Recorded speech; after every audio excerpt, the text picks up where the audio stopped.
Red fort Delhi, Lal Qila.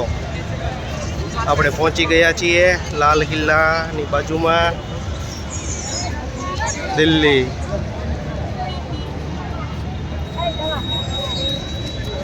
શ્રેયભાઈ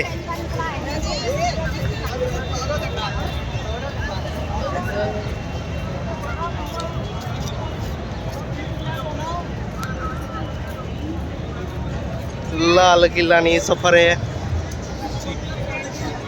પહોંચી ગયા છીએ આપણે.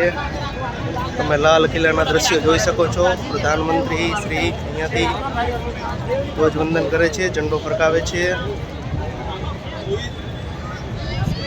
લાલ કિલ્લાના દ્રશ્યો દિલ્હી.